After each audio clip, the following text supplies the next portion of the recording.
It was Christmas dinner. The table was glowing with candlelight, laughter echoing off the walls, silverware gently clinking against porcelain. My hands were still warm from placing the last dish on the table. I was trying, really trying, to keep things peaceful, polished, normal. And then she stood up. My mother-in-law, 60-something, well-dressed, lips pressed into a smile that never touched her eyes, and she said it. I tried using the key you gave me. It didn't work. The air dropped a few degrees. My breath caught. And before I could speak, she added, "You gave me a fake key.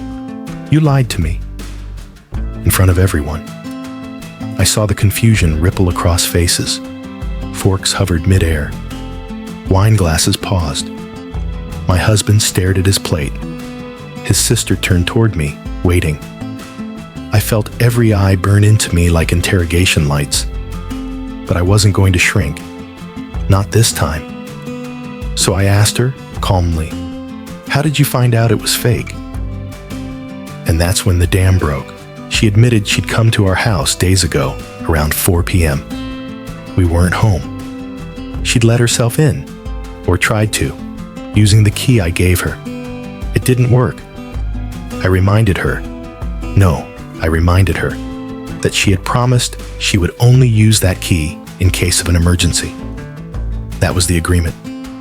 Her face flushed red. The room fell into silence. A cousin choked back a laugh. Someone's fork hit the plate. She rushed into the kitchen. And I swear, the sound that came out of her, it wasn't a sob.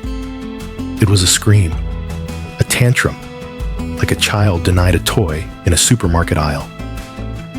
But this wasn't a child. This was a grown woman having a meltdown loud enough to echo into the neighbor's yard. And I stood there, just stunned. Because this wasn't about a key. This was about control, about privacy, about boundaries, and how some people feel entitled to ignore them. But let me take you back to how we got here. I'm 34. My husband is 37. We got married a year ago. When I say his mother is nosy, I don't mean she asks a few too many questions. I mean she walks in.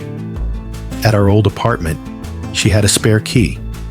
At first, it seemed harmless. Just for emergencies, she said, until she used it to let herself in. Without calling, without knocking. And twice, she walked in on us in the middle of something intimate. I was humiliated, shocked, furious. My husband? He brushed it off. "It's just how she is," he'd say. She didn't mean anything by it. But I meant something by it. My body, my space, my privacy. It meant something to me. And clearly, it didn't to her. So when we moved into our new house, I put my foot down. I didn't want to give her a key. I knew what would happen. But she pushed. She called. She asked. She cornered me with smiles dipped in guilt. What if there's a fire? What if someone breaks in? I just want to make sure you're safe. She wore me down, but not completely. I handed her a copy of the key, a fake one. It looked real. It felt real. But it didn't open a thing. And she smiled. That smug, knowing smile, like she'd finally gotten what she wanted. Until Christmas. Until she tried to use it. Until she exposed herself trying to expose me. But the story didn't end there.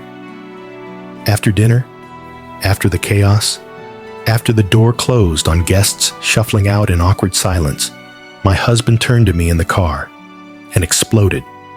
He accused me of lying, of manipulation, of humiliation.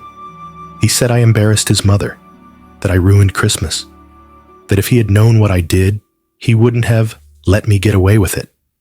Let me? I blinked, trying to process the words. His voice wasn't calm. It wasn't confused. It was angry. And in that moment, I realized something I hadn't let myself admit before. I didn't just have a mother-in-law problem. I had a husband problem. Because he wasn't just defending her, he was enabling her. He wasn't just mad about the fake key.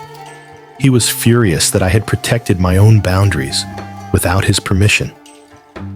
When we got home, I thought maybe I could show him the support I'd received online. I had posted about this. I needed perspective, needed to know I wasn't crazy. And people had responded. Dozens, then hundreds, then thousands, telling me I wasn't alone. He didn't take it well. When he saw the post, he snapped.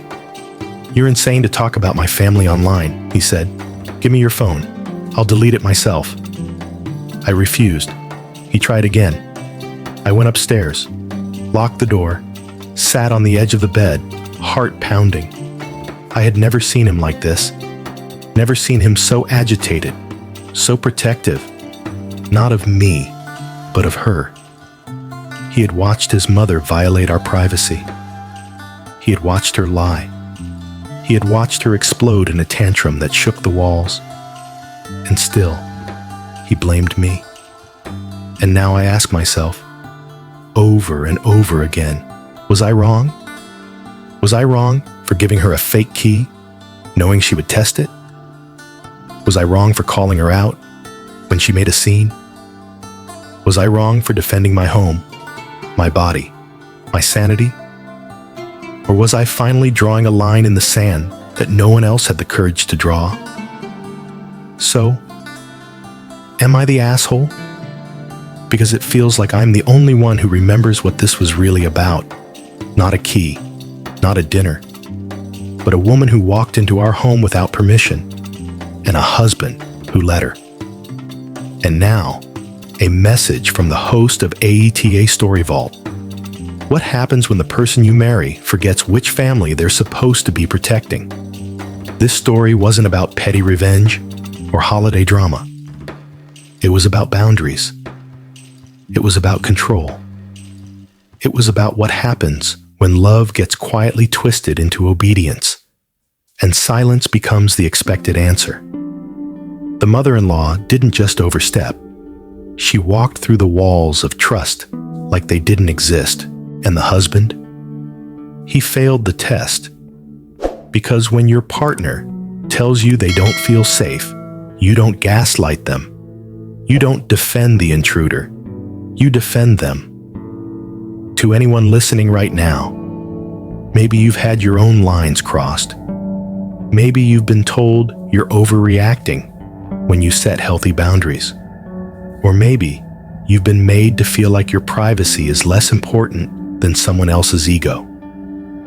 If that's you, I want you to hear this clearly. You are not wrong for protecting your peace. You are not dramatic for asking for respect. You are not difficult for wanting space in your own life. You are allowed to say no. And if someone tries to make you feel like the villain for doing that, maybe they were never the hero to begin with. So now, I'll leave the question with you. Who really ruined Christmas dinner? And who finally said, enough? Leave your thoughts in the comments. And if this story hit home for you, share it. Someone out there needs to know they're not alone. This is AITA Story Vault, where truth has a voice. And sometimes, that voice just needs to lock the damn door.